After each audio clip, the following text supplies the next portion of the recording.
माँ की परछाई और पिता का ख्वाब हो तुम, कांटों के बीच खिलता हुआ गुलाब हो तुम सिर्फ बेटी नहीं अपने माता पिता की जान हो तुम। एक बेटी का रिश्ता पिता के लिए बहुत खास होता है। पिता अपनी बेटी की हर ख्वाहिश पूरी करते हैं, उसे किसी चीज़ की कमी महसूस नहीं होने देते। आइए मैं आपको ऐसे ही एक पिता की और बेटी की कहानी सुनाती हूँ। मुझे विश्वास है आपको ज़रूर पसंद आएगी। मिस्टर राजेंद्र शर्मा पिछले 5 सालों से अपने बड़े से मकान में अपनी बेटी के साथ हंसी खुशी रहते थे। उनकी उम्र 60 को पार हो चुकी थी और बेटी प्रिया अब 28 की होने की थी। उम्र को ध्यान में रखते हुए बेटी ने उनका सारा कामकाज अपने कंधों पर ले लिया। प्रिया अपने हर काम में बहुत अच्छी थी, जितने अच्छे से वो अपने पापा, घर और उनके कारोबार का ध्यान रखती थी, कोई और शायद ही रख पाता। अगर राजेंद्र जी को कोई और बेटा होता तो वह भी कभी नहीं रख पाता। इस बाप बेटी का रिश्ता बहुत ही प्यारा था। बिना बाबा के प्रिया को नहीं चलता और बिना प्रिया के उसके पापा को नहीं, किसी काम में मन नहीं लगता। कभी कभी ऐसा लगता जैसे राजेंद्र जी प्रिया के पापा नहीं उसके बेटे हैं। प्रिया की हरकतें ही कुछ ऐसी थी।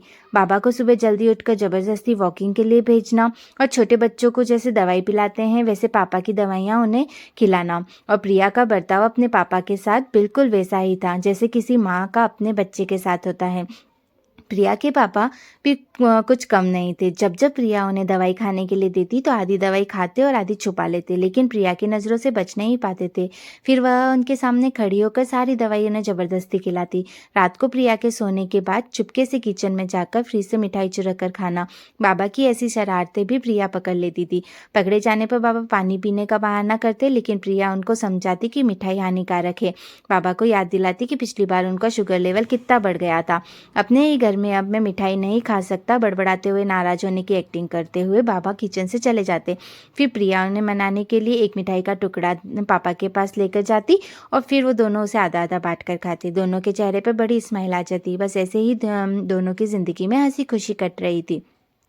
उनका घर बहुत बड़ा था, उसमें कई कमरे थे, इसलिए उन्होंने सोचा कि किराएदार रख लिया जाए। पैसों के लिए नहीं, लेकिन प्रिया के ऑफिस जाने के लिए अकेले रह रहे राजेंद्र जी को थोड़ा सा ही सही किसी का साथ मिल जाए, इसलिए जल्दी एक किराएदार फाइनल हो गया। उनका नाम अमर सिंह था।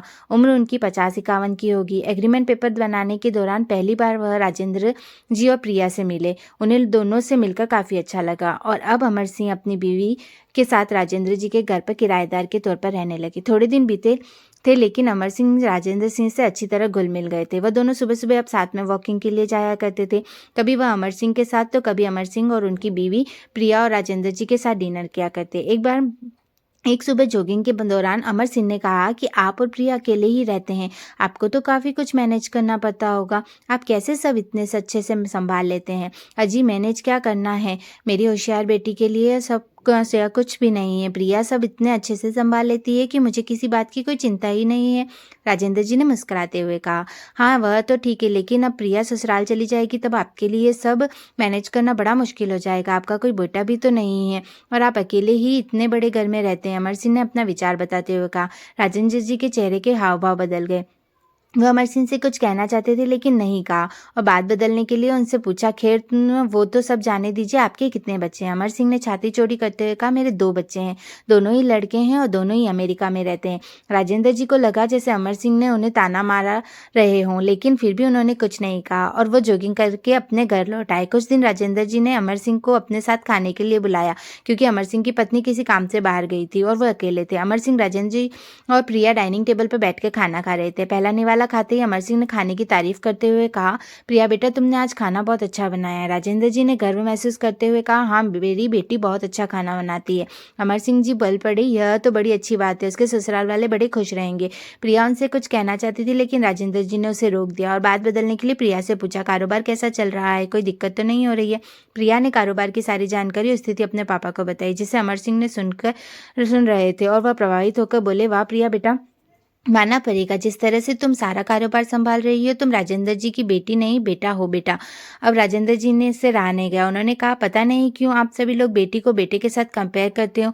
ऐसा एक भी काम या एक भी फील्ड बताइए जिसमें बेटियों ने अपना नाम ना बनाया हो। अरे आसमान में प्लेन उड़ाने से लेकर देश के सर्वोच्च पद पर बैठकर देश चलाने तक बेटियों ने हमेशा अपने को साबित किया है, लेकिन आप जैसे लोग अभी भी उनको तुलना बेटों से करते रहोगे। होते होंगे बेटे सबके लिए ज़्यादा इम्पोर्टेंट, मेरे लिए तो मेरी बेटी ही सबसे सबसे बढ़कर है। और मैं यह फ़क्र से कहता हूँ कि जो मेरी इस बेटी ने मेरे लिए किया है, जितना प्यार मुझे दिया है, उतना दुनिया का कोई बेटा किसी को नहीं दे सकता।